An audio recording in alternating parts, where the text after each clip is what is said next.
I'd like to acknowledge that we are located on the traditional lands of the Matagami First Nation, Flying Post First Nation, and the Matachewan First Nation, home to many Ojibwe, Cree, Oji Cree, Algonquin, and Métis people. We also acknowledge that we are situated in Treaty 9 territory, also known as the James Bay Treaty, which is steeped in the rich Indigenous history of many First Nations, Métis, and Inuit people. So Northern Ontario Angels, we've been around since 2005. I joined in the beginning of January 2022, so about a year and a half, and one of the great partnerships that we've developed across the region is with Ross and his team at Lake North. And really what Northern Ontario Angels do is we pair founders and entrepreneurs across the region with accredited investors, predominantly here in Northern Ontario. But we have investors from the rest of the province, country, and growing some international investors as well too. And since our inception, our investors, or Northern Ontario Angel investors, have injected over $250 million into Northern Ontario. So like I said, investors can be in broad and diverse places. Companies need to be rooted in Northern Ontario. So that's a huge injection of capital into the region, and is creating jobs for current generations and future generations. So really proud of the successes that we've had to date. And we owe a lot of our success and confidence in the deals that our investors see through our partnerships with Ross and his team and Christine and your broader team. So thank you very much. I'd like to highlight that we are governed by a regional board of directors. And what really separates us from other angel networks in Ontario and across the country is that we're represented in 8 chapter communities across the region by independent consultants. And so Steve Kidd, who's yakking away there, it's Steve, right? That's his MO. Steve is our representative here in Timmins. Everyone knows who Steve is. So as you go through the night and you get interested, or you're maybe already enrolled in the Investor Ready program, keep Steve in mind as your conduit into a great network of accredited investors, like I said, that are spread throughout. And it really does differentiate us from other angel networks. So we have representatives in Sudbury, that's where I'm based. We'll just hide behind the podium for a moment. Okay, no rotten vegetables, thank you. We're also in North Bay, Parry Sound, Muskoka, of course here in Timmins, Sault Ste. Marie, Thunder Bay, Kenora, and we have an Indigenous consultant that's working with the 4 Indigenous entrepreneurs and investors, predominantly in Treaty 3, which we refer to as the Far North. So I'm happy with our team. And so a little bit of an overview about us. Looking forward to getting to know more of you this evening. Please come and say hello. And we're also joined by our great colleague, Kim Mohammed Shane, and Tara Basson here. So that rounds out the team. Cindy is also here. Cindy Campbell is on our board. Hey, Cindy. All of these angels are just making their grand entrances here. I was talking to Steve. That's plausible. We believe that. So Cindy and Corey Robbins sit on our board. So without further ado, I want to introduce Ross McDonald, who everyone knows, and like I said, is a great partner to us. So thank you for facilitating this evening, Ross. Thanks, Ian.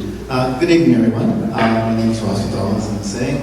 I manage, oversee Lake North's operations and development. Great to see everyone here this evening for our 2nd annual Investor Ready program. Especially the entrepreneurs and the business owners that are joining us tonight to tell us about their entrepreneurial journeys. I do want to touch on the importance of our collaboration with the Northern Ontario Angels.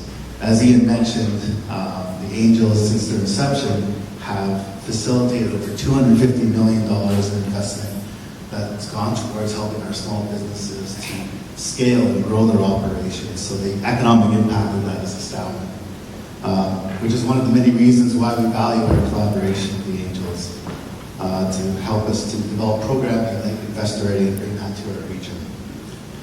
Lake North, we want to support our entrepreneurs, our business clients, and prepare them for this angel investment. And this Investor Ready program is a start-to-end program designed specifically to help our entrepreneurs and businesses achieve just that. So next week, next week our program kicks off with our workshops. So they begin with Jeremy from the Business Enterprise Center. He'll be going through a 2-series workshop on the business model canvas and working with our participants to help them develop their business model. Then following that will be Taryn from the Northern Ontario Angels, so she's going to get into the marketing and value proposition, helping entrepreneurs and businesses to understand the value that their product or service, their technology creates and delivers to their clients. Then following that, we're going to be, as always, our partners at the Timmins Chamber of Commerce. They host Small Business Week, so we're going to be working with our participants and encourage them to participate in the Funders Forum that the Chamber is putting on. And that will give them some information about the funding and other resources that are available to help them develop their business. And then following that is my colleague, Alain Paquette from Lake North. He's going to be doing a 2-part series on financial fundamentals, helping them to understand how that ties in with their business model, their revenues, and their expense streams. And then finally, we're going to be having an intellectual property series with the Canadian Intellectual Property Office, as well as Bearsfield Park. And that's really important because, especially in today's, compared to old businesses, today's businesses, really the value of a business model is the intellectual property. So we want to make sure that entrepreneurs and businesses going into this understand that value, understand that asset as they develop.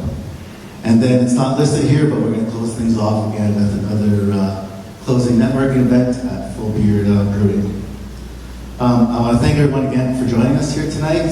I hope you enjoy your evening. I want to thank Ian, Kim, Taryn, our partners with the Northern Ontario Angels, and everyone else that's joined us here this evening. Thanks.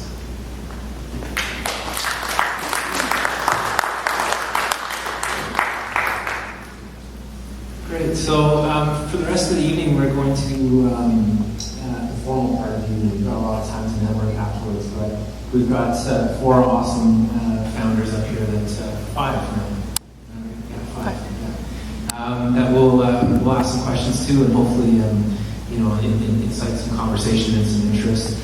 Just going back to the program that Ross laid out, I think they're all really, really great parts of the Funders Forum is really interesting in my opinion.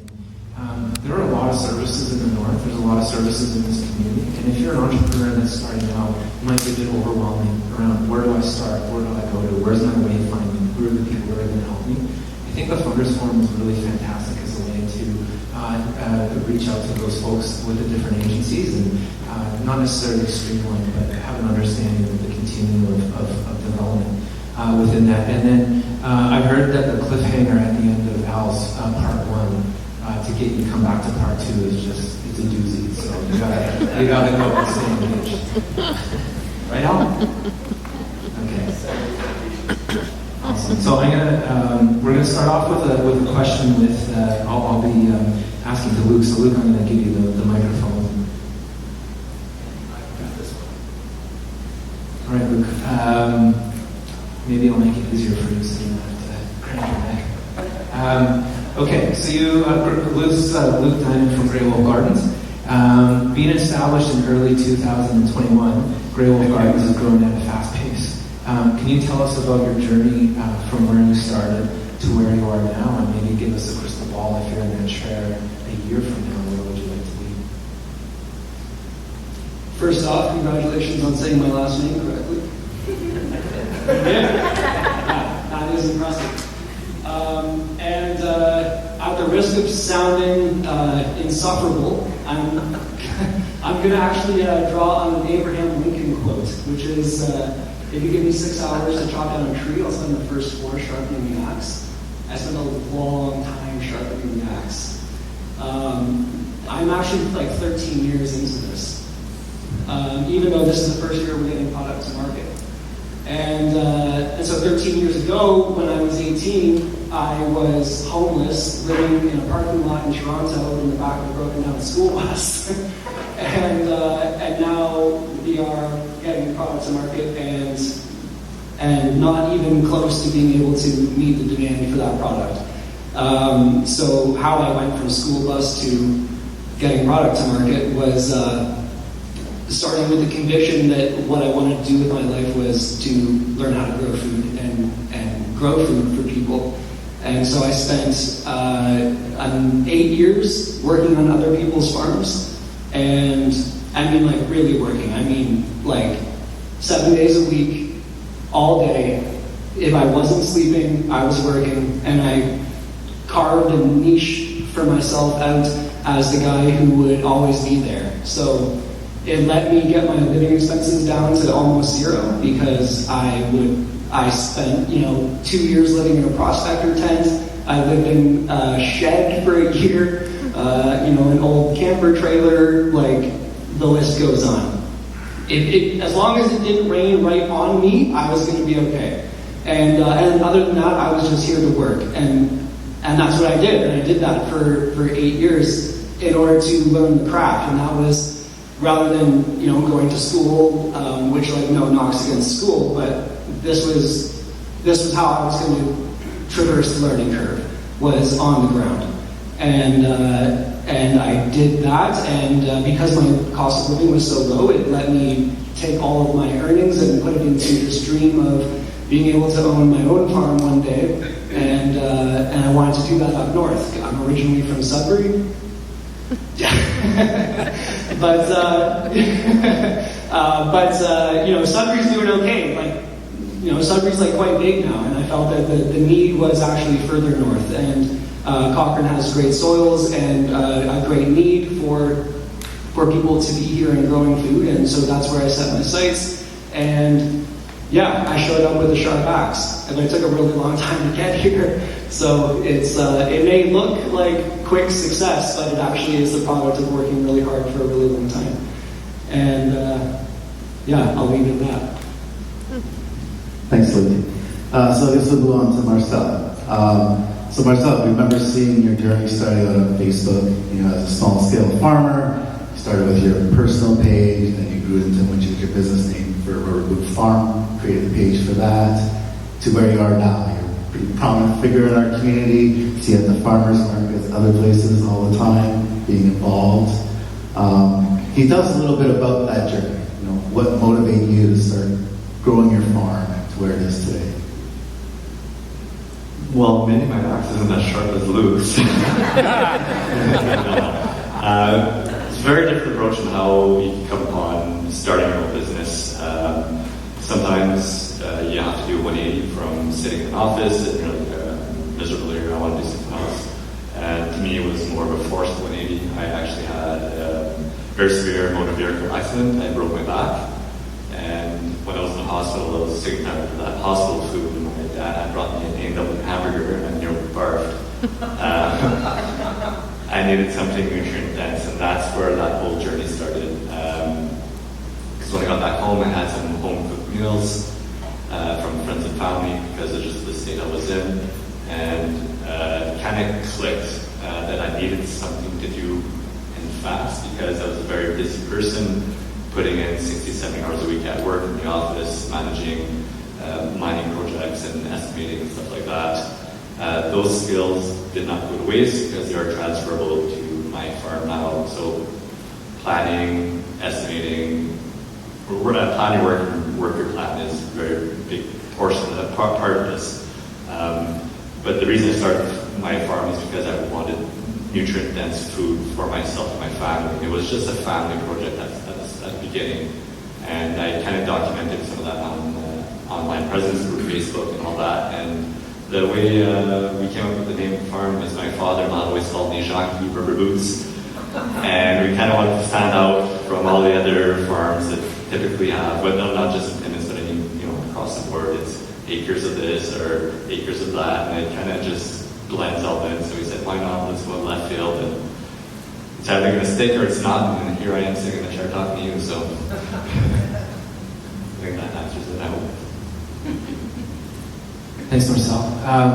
So I have a nice question to Roxanne Carr from Northern Lights Fromagerie.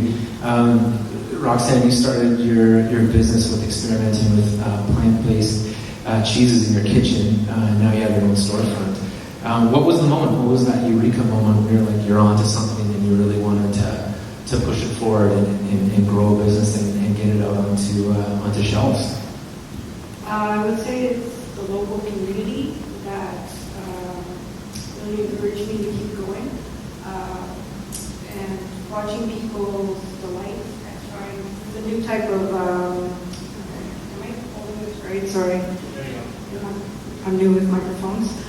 So it's a new culinary experience that we brought into Timmins, and it was based in wellness. So we wanted to create a product that doesn't cause disease and is, good for your gut, good for your body, tasty as well, because cheese is tasty.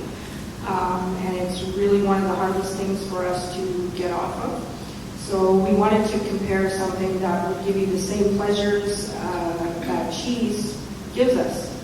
And we started to make more and more cheese, different types, and the local community allowed us to test some very good cheeses, some not so good.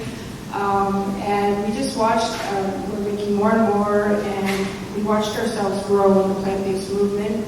It became about not just people who were vegan, but everyone. So we have the cheese, but we also have the marché, so there was something for everyone.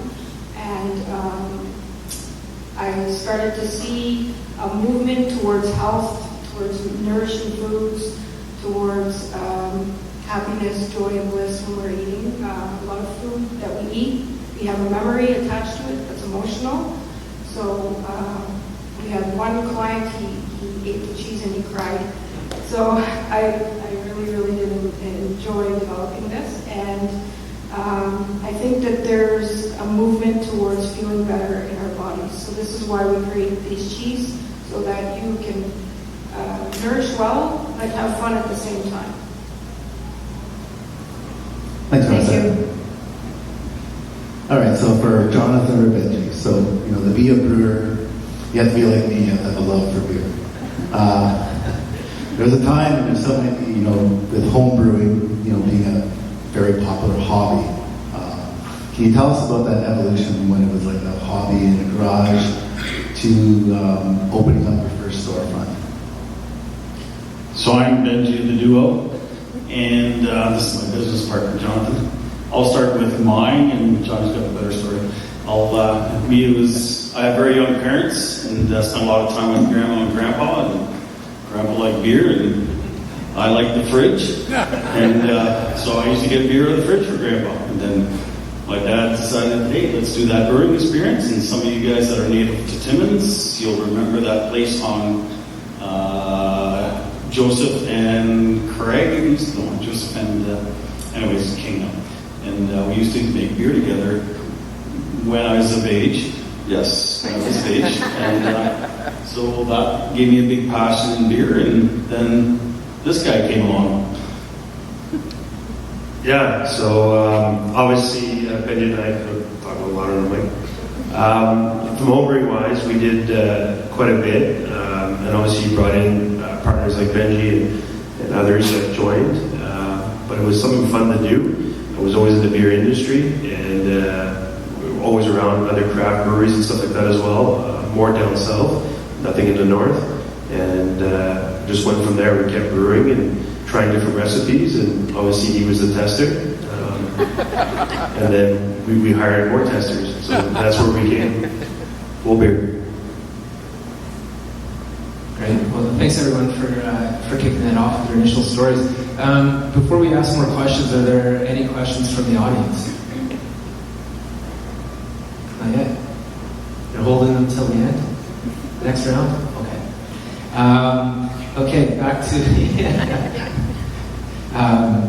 you, Luke Dunyan. So you recently pitched with BioEnterprise for their Northern Food Security Challenge, and Great Wolf Gardens was the recipient of the $10,000 prize. How did that come about, and can you give us a few details on what you're working on with those funds that you got from BioEnterprise, and maybe other funds? Yeah, so the BioEnterprise challenge was to innovative solutions for improving food security in the north. And we were reached out to by Emily from BioEnterprise and told about the challenge, which was we're very grateful to her for having let us know.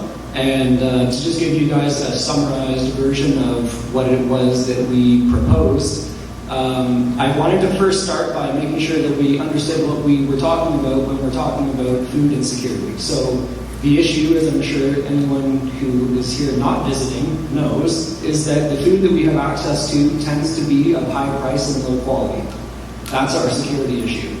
The reason why we have that issue is because we are importing nearly everything that is available at the store from way down south, from Guatemala to London, Ontario, or as far away as South Africa. It's not coming from here. And while it's traveling, it's losing both its shelf life and its nutrient density. So by the time it arrives here, you have something that is of poor quality, and because it had to travel so far, it's now also quite expensive because that has to be built into the consumer price.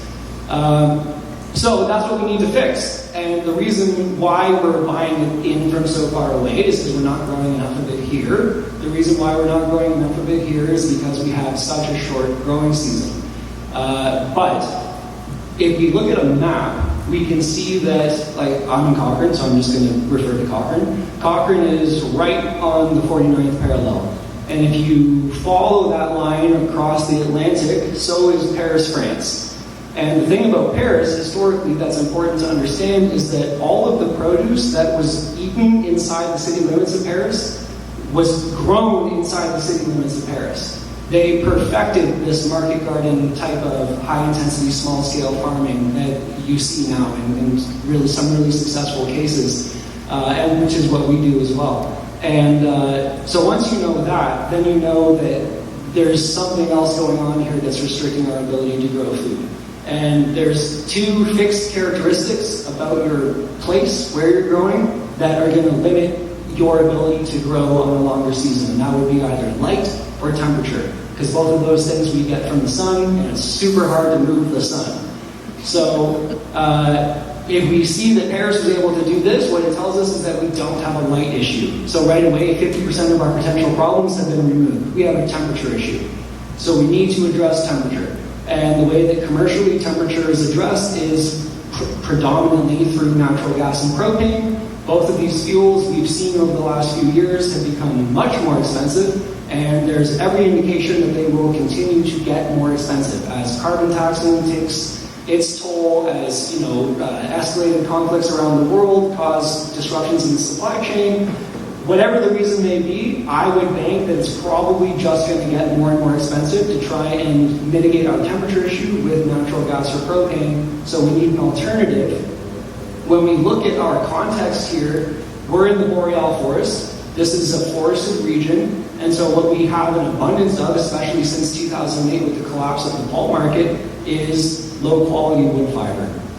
And so we can actually, in a very graceful way, kill two birds with one stone by using that unhoused wood fiber in these very modern, very high-tech wood boilers, and both create a high-value market for this fiber that lost its home and mitigate our temperature issue, which is going to improve our food security because it's what's going to let us be able to grow food here for much more of the year and being able to put more locally grown produce into people's hands, which has not just economic benefits for the farms that are growing, for the people who are in the bush doing the actual cutting, but has major health benefits for everybody that is consuming fresher, more nutrient-dense food, and there is an economic impact to all of us being healthier. And so it's a win-win-win, and luckily the people at BioEnterprise and the people who were judging the panel agreed that was a good idea, and so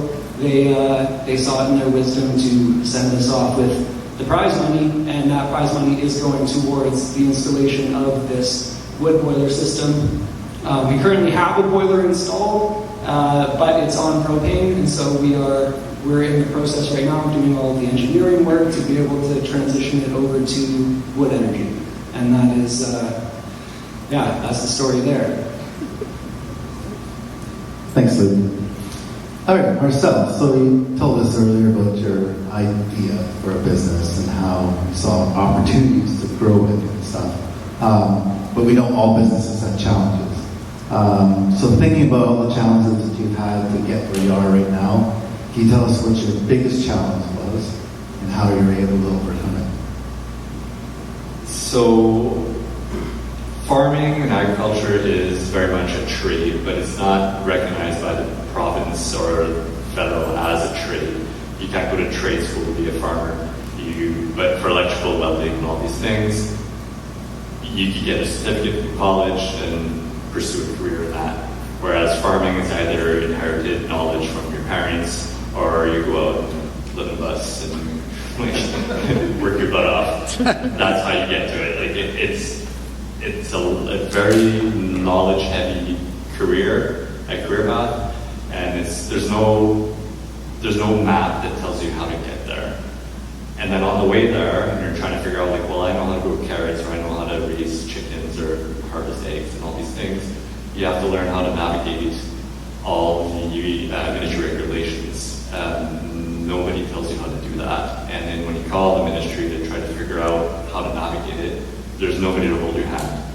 It's very, very difficult not to break the rules, because there's rules around every corner.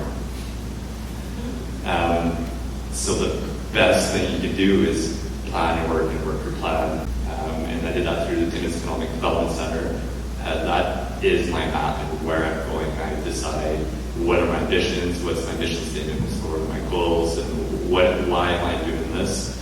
And it's a very, very good exercise. And at the end of it, if you're successful, you get a $5,000 grant, which is nice, but that's not the most valuable thing of it. It's the business plan itself. With that business plan, it's direction. I refer back to it occasionally to see if, am I really on track to where I live? Well, like, how have I evolved? Am I still following this plan? And then I can copy paste it or tweak it a little bit to apply for other grants through LinkNor or through Northern Ontario Angels. It just goes all over the place, and it's a very, very valuable tool to have. And then doing that, you're doing your homework to find out what regulations the ministry has on you that you need to navigate. So it's forcing you to do that homework and instruct yourself, and there's nobody that's going to do it for you other than yourself. So you just, starting at the business plan was really the first right step in the right direction, and then it kind of gets a little bit more clear, but still not that clear. There's a lot of regulations. All right, Jean-Guy Rubber Boots gets the prize for pumping TEDC's the business plan. You referenced Northern Ontario Angels. Bonus points for you.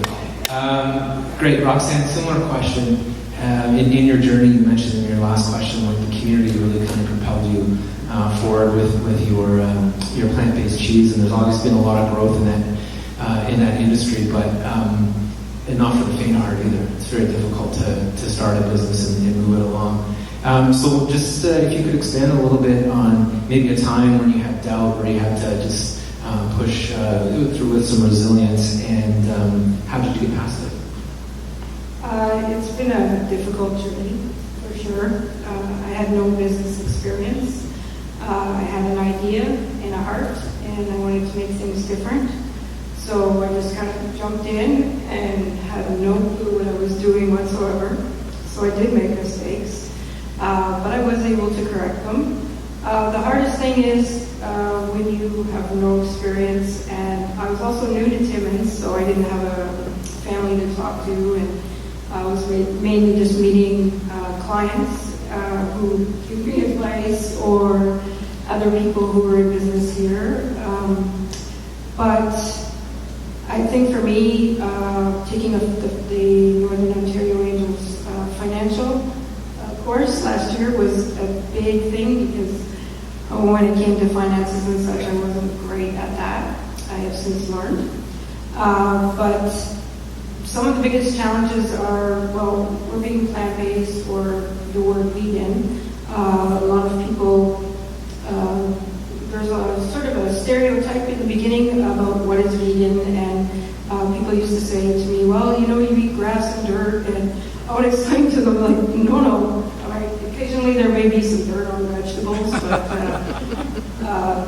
so just trying to, because this is a very dense area with a certain way to eat, So having to show people that, you know, there's a broad spectrum that comes with plants, and that was really hard. But I just kept working at it and working at it. And also, I opened the business right before the pandemic. So that was hard, really hard. But I refused to close. I put some of my money into it as well to keep us going because, you know, at times I thought, oh, this is it. We're out, we're down, we're out, but we're here 4.5 years now, and we're still here. So it's just kind of figuring your way out. Like sometimes you start, you have a plan, and then the plan changes, and then it changes, and then maybe you go back a few steps, and you go back forward a few. But eventually you find your path and the right direction. And so the cheese, you know, it's sustainable. It's nice. It's a fine product. It's nice. It feels nice eating. And it also won't cause you to be sick. It won't gunk up your insides. And I just think from me learning to be well inside my body, I wanted to bring that to others. And I still believe in my heart that we're doing the right thing, and that once we get the cheese out there, other people will feel how I feel about the cheese as well. So it is difficult when you have no experience, but the community, the love that I've received, it's worth it. So. Thanks, Roxanne. All right, so Faux Beer, it's a name that's definitely well known, good brand in the community, really a staple in this community. Not only because of your great beer product, which I can attest to, but also because of your community involvement. You know, you're out and you're about, you're involved in a lot of things. So can you tell us, what does Timmins in the North mean to you, and why do you think it's so important for small businesses to, you know, support the respective communities, and what impact this has on your brand? Okay, we'll leave this in a two-part. I'll start quick, and Johnny can follow up and maybe if we close or however it goes, so we don't bore you just with one monotone voice. For me, starting in Timmins, born and raised, which we both are, although we live in South Porcupine now, but Porcupine, even farther. So born and raised, I left for school, came back without getting too savvy, married my high school sweetheart. I think you're going to have to change it, I'm getting savvier now. Anyway, started a career in the furniture business, started at the back, made it all the way to the top, worked hard, found a place where, you know, we could raise a family, and Jesus, why is that so tough? I feel like I'm going to cry a little bit. But when I was looking at the question today, just in simple, before I had it off, I was like, where can you ski, hunt, fish, go to the cottage, visit your friends, and still put 50 plus hours in a week only in the North, because you're not doing that anywhere else. And for me, that's what summed Northern Ontario, and making it pride and proud, and seeing everybody's faces and looking around the room and knowing many of the people that are here that were definitely either helping us, encouraging us, giving us good, negative advice, giving us, you know, props and stuff like that. So for me, the North, if you could do all those things, man, Northern Ontario is the best. And why does it take us to business? Yeah, Northern Ontario is, for us, is huge. You know, we travel everywhere, Sault Ste. Marie, North Bay. We have a lot of followers, a lot of people who believe in us. You know, and starting a brewery in Timmins was difficult, but we have good partners with us. And obviously the town of Timmins, Northern Ontario, we wouldn't be in business if we didn't have Northern community that support us, that whether they buy at LCBOs, beer stores, or licensees around Northern Ontario. And for us, that's a huge thing. We love living north, like Benji said. Travel and commute is very short. You have all this land that we even utilize for ourselves for brewing. When, we get our grains, we get all our hops. So this is all stuff that Northern Ontario can grow. And a big part for us is Northern Ontario. We love it here, and we're going to stay here. I had some cheat notes, so you jumped the question on me and threw me off. But just to reiterate what me and Johnny and our other partners, because this doesn't happen just between me and Johnny, it happens with our whole crew. Some of you guys know, some of you guys don't.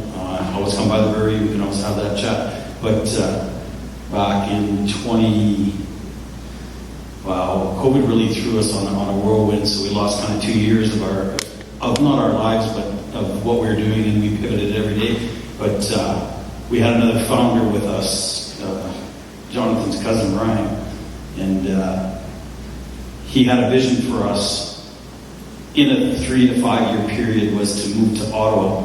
So we did a fundraising campaign where Northern Ontario Angels probably would have kept handy at that point because we spent money that we shouldn't have. But anyways, it didn't bury us, and our vision was to expand to the Ottawa region.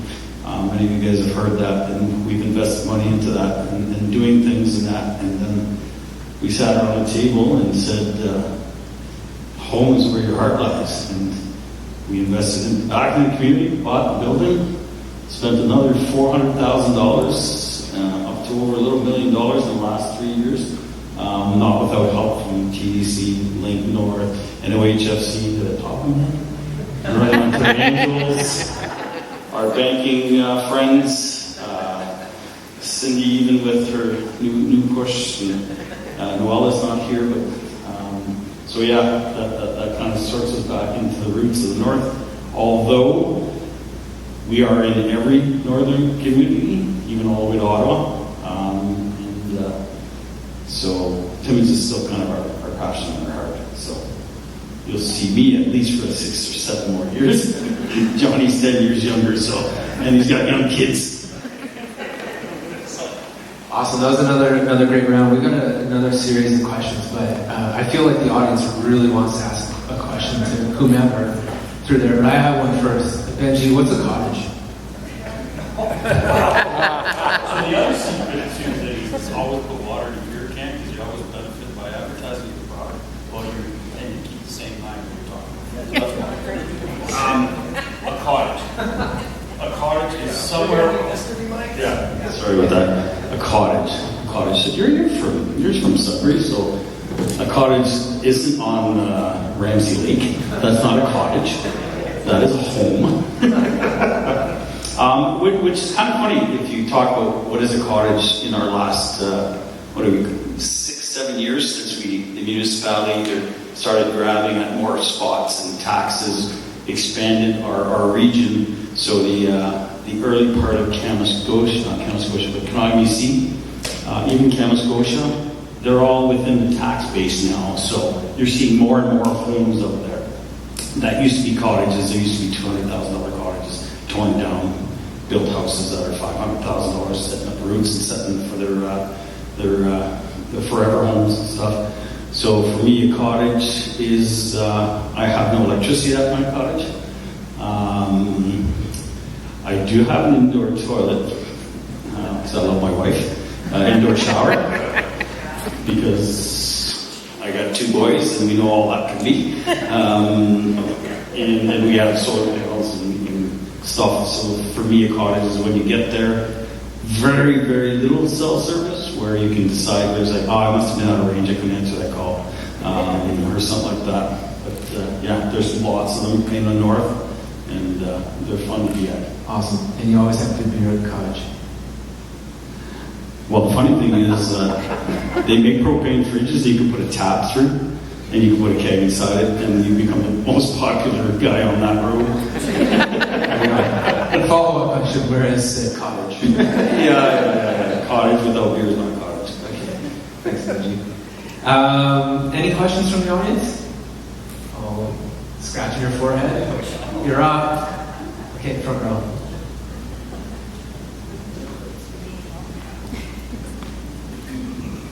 Benji touched on this a little bit, but when starting your entrepreneurial journey and launching a business, it costs a lot of money. how did you guys get startup capital? And what advice would you have to someone starting a business who maybe has no money at all but has a really great idea and they want to go for it?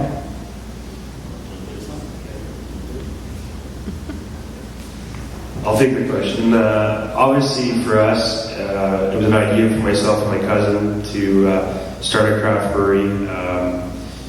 We tossed the idea back and forth, and then, we had to figure out how to, we went to the outreach to TDC, to other bank loans and whatnot. We did get bank loans, but the ultimate is you find the right people to come and join your group, like investors.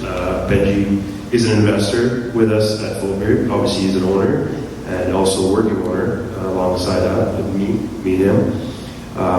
But you reach out to them to try to get that money invested for them and to work alongside with you. Sometimes you'll find investors that don't want to be working with you. I'm happy to say that he's one of those that is working alongside with us. I hope it's the same for him. But I didn't have any deep pockets, no money, and it's obviously something that I wanted to pursue. And we met at a function with the chamber.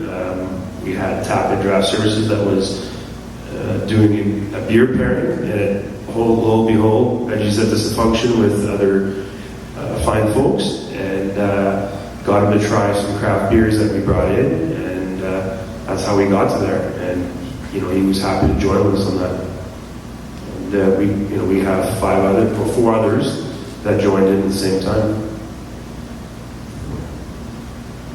3 others, but who's counting? It's all in dividends at the end of the year.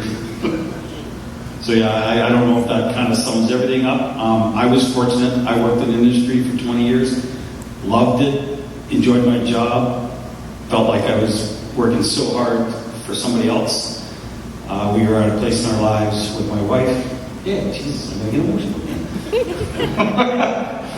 And this does not go on the report.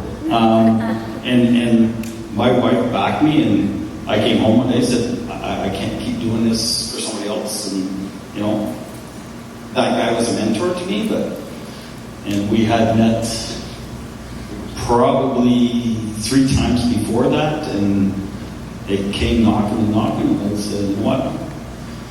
And this is a true story. I asked my wife to put a bar in the basement, and she said no, so I fixed her. No. In all seriousness, I did a calculation of the amount of beer I drink per week, per year, and I said if I live till 65, that investment will never get lost. So it was easy for me to reach in and take some money out of my retirement and stuff like that and say, hey, I think this is a go. We got some good people that got some good feet planted on the ground, and for me, that was a no-brainer. And don't kid me, we started off. It was rocky and tough, and we bought in. I left the job making $130,000 a year, went down to 40. Johnny left the job about making 80 some a year, went down to 40. We did it for 2 years with beer perks. But anyway, but we put our time in, and we never stopped believing in ourselves, and we never stopped listening to people that had really good advice. And that's the biggest thing. They might not be an investor, but any advice can be good advice. Depends how you spin it. Awesome. Thanks, guys. So last... go for it. Please. As I mentioned before, if we're talking about no money, I definitely started with no money. But something that we did was, when I first arrived to Cochrane, I started another company to bankroll the farm. And I started something like a forestry contracting service, obviously because forestry is such a substantial part of our local economy. And so I looked for, what is there already a lot, what is already going on, in a big way? And then is there anything within that industry that I could go and employ myself doing that has low startup cost? that may be, able to generate enough revenue that I'm going to be able to, start to be able to invest in the company that I want to start. I'm not necessarily suggesting that this is the way to go, but banks, forget about it, get out of here. So for me, I needed to find a way to be able to just generate enough revenue to start the business I wanted to start. So I started another business. Yeah, my side hustle had a side hustle. Yeah. So I found there was an in-demand job that was difficult. If you're looking for an opening, just look for the hardest thing to do within that industry, and there's probably an opening there. And so I found a job within the forest industry that was really just hard and difficult and unpleasant, and a lot of people didn't want to do it. And so I volunteered to do it, and then the trade-off is that because no one wants to do it, they will pay you reasonably well to get the job done. And amazingly, if you show up when you say you're going to show up, do the job you say that you're going to do, and do it to a reasonable degree of quality, people fall all over themselves to get you to come back and do it again. So that actually it completely worked out. And I had to buy a pickup truck and a few $1,000s worth of gear, which required having 34 of 35 banks turn me down for the truck loan until the 35th bank said, we'll loan you the money for the truck, and having to use some credit cards in order to be able to get a few $1,000s worth of gear. But within a year of getting started, we were actually cash positive, where we were able to start putting money towards building out the goal. And 2 years from that is where we're sitting right now. So that's one possible avenue for someone who really is got no money. That might be a strategy. I just got an email this week asking me how much to use my line of credit just now. Sorry, there's definitely not. Thanks, guys. Appreciate that. So, Luke, you got the mic. It's our last round of questions. We're going to do a rapid round here.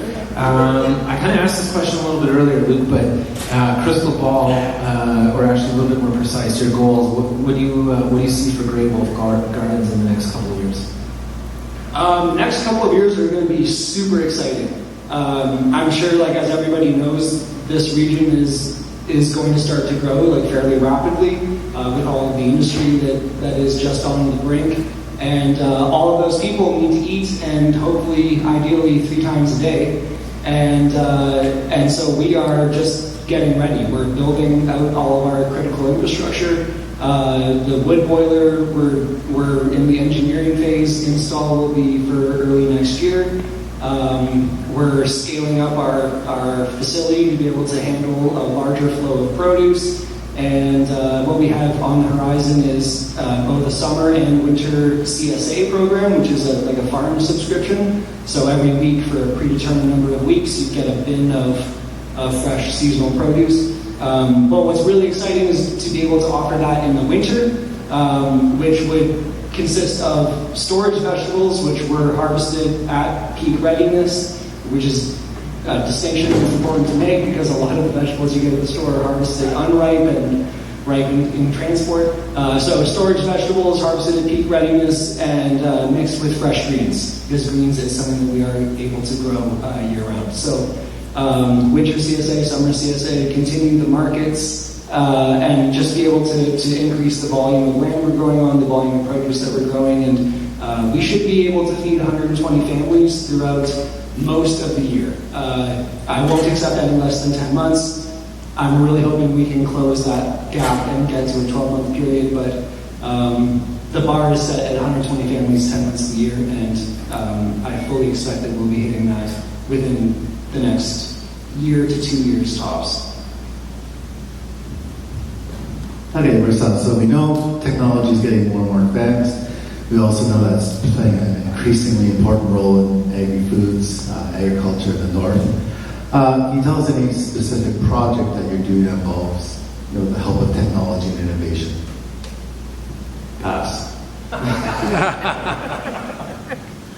That wasn't on my list of questions. It's pretty close. Pardon? Oh, yeah. Could you repeat the question? All right, can you tell about a specific project? I am reading right from the list that you've done with the help of innovation. So we've been working at the farm for the past 4 years and really fine-tuning every little enterprise we have. So when I say enterprise, I mean I have an egg enterprise. So I got the eggs function, and then I have the pork, and then I have the broiler, which is chicken and turkeys, and I have the garden. And how do all these things playing together, and what kind of infrastructure do I need to uphold all these enterprises, and what are the keystone, what kind of keystone infrastructure do I need to make it all possible? And in the past 4 years, we've received funding from Lignor and Rain Algoma, other sources for refrigeration, which is really, really important for obvious reasons.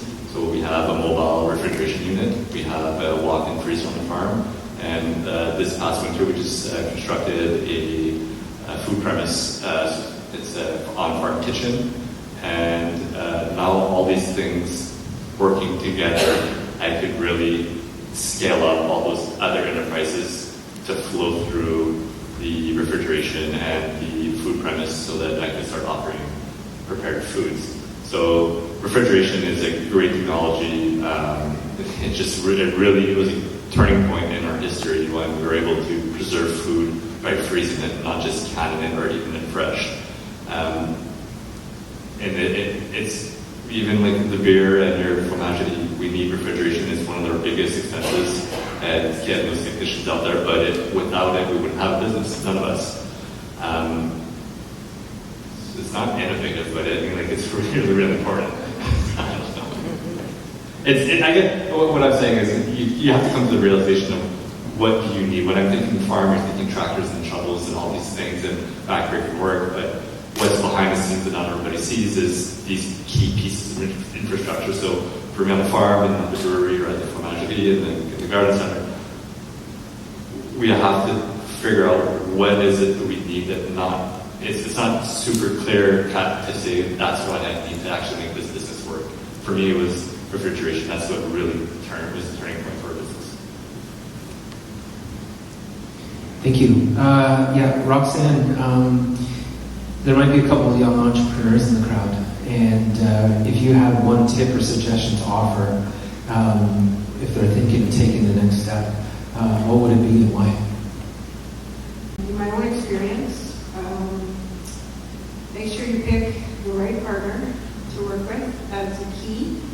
And don't feel defeated, because there's ups and downs and ups and downs.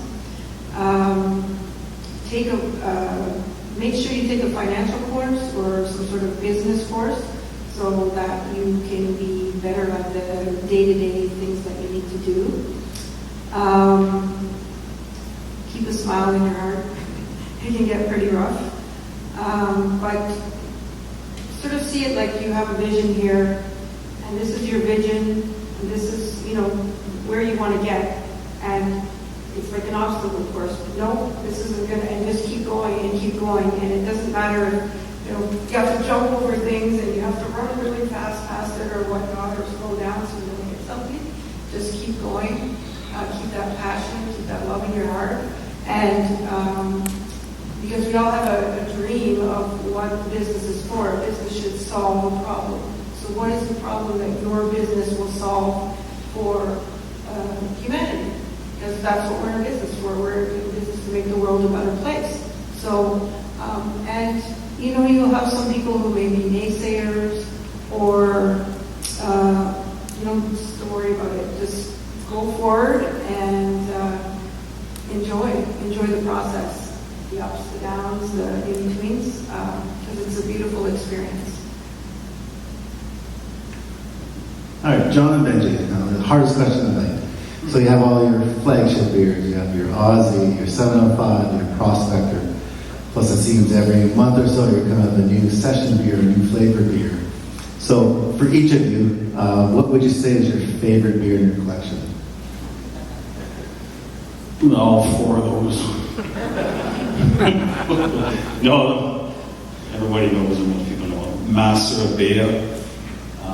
That is my style of beer, a nice session hoppy. The hoppiness is great. I'm sure the brewers were kind of fed up with me saying, I want a beer that has hoppiness, like hop beer. The 5 o'clock shadow, pale ale, I want a hoppier. So I think the name, the Master of Beta, they procrastinated long enough to bring it out, but just a quick little tidbit of knowledge in Beta. If you take a hop, you open it up, there's two portions of a hop.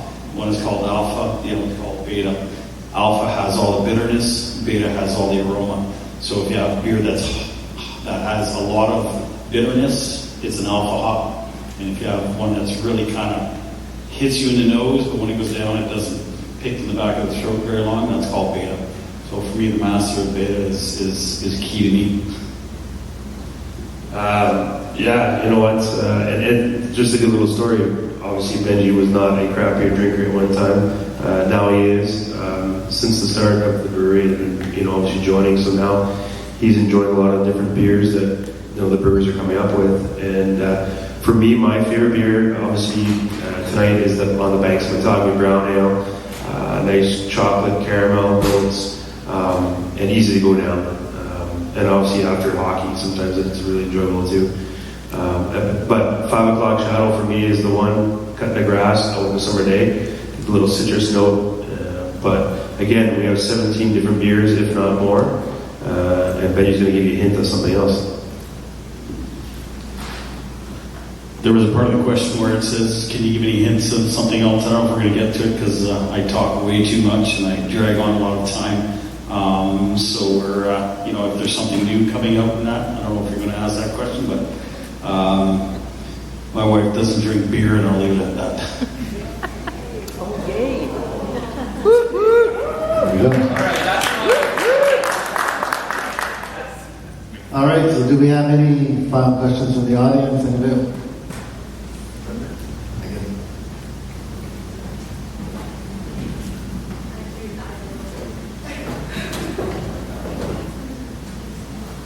My question would be, how do you guys kind of keep going on with one idea? How do you foolproof it? And what else, apart from networking, should we use to proceed with great success? Thank you. Well, I don't know if you guys are going to want to jump in with an answer too, but I'm holding the mic, so I'm going to give it my best shot. Foolproof, I would say, due diligence obviously is critical, and having a well-vetted business plan, drawing on support that can help you craft a good business plan, but you're going to make mistakes, so I wouldn't be too, consumed with the idea of foolproofing. I think there is some value to the idiom to start before you're ready. Like Marcel was talking about refrigeration. When we, our first 3 markets or 4 markets, our refrigerator, we just had issue after issue after issue. And so we didn't have that critical components of refrigeration, but we had to start before we were ready. The market was happening, we needed to be there. And so we tried a bunch of different stupid things, including harvesting all night in order to have stuff at market, that hadn't degraded in quality. And anyways, you get through it. Mistakes will happen, you fall down, you get back up. So foolproofing, due diligence is critical, but I wouldn't be concerned about wanting to make sure that there's not going to be any mistakes that happen, because they'll happen. Networking, tell the truth all the time. I think it sounds really stupidly simple, but sometimes the best answer is stupid simple. Tell the truth. If people can trust you, then that is the foundation for quality relationships, and everything comes back to relationships. Not just for me with the soil and growing good produce, but everything comes back to relationships. So tell the truth.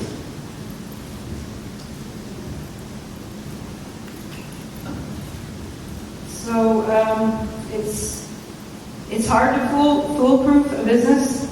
So because you start off, your plan is good, and you think it's going to go in a certain direction. So when we started our first location, we had 2 floods, and this was just weeks after we had opened. So it can be hard, but you want to make sure that you have a good base to stand on should any problems arise. And just be strong in your will of where you want to go, but things can happen. Like the pandemic, that was a shock. I didn't have that in my business plan anywhere. So it was kind of like, whoa, what am I going to do now? Life happens, and again, business is fun. It's hard work. Be dedicated, and 14-hour days. That's normal. Just love what you do, and.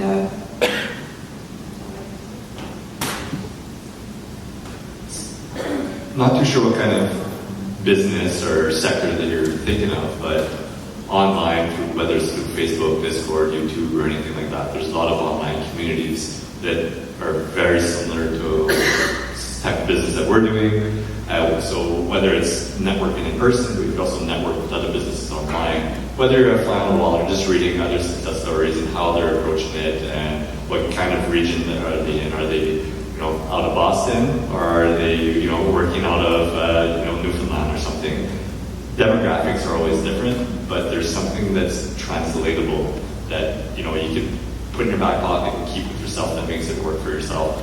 And you don't always have to interact, but taking the time to research, and instead of watching television, go read online, do some research, instruct yourself, and reach out and ask. Like Luke and I we're competitors, but we talk a lot about how are you doing that this year? How are you doing that this year? You're bringing this to market, so okay, I'll step in and I'll do that.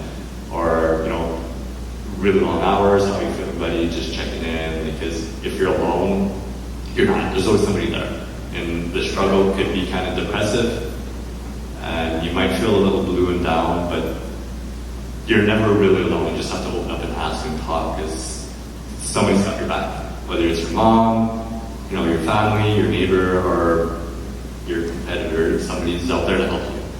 So open your eyes, go online, or come out to a place like this. This is a really good first step.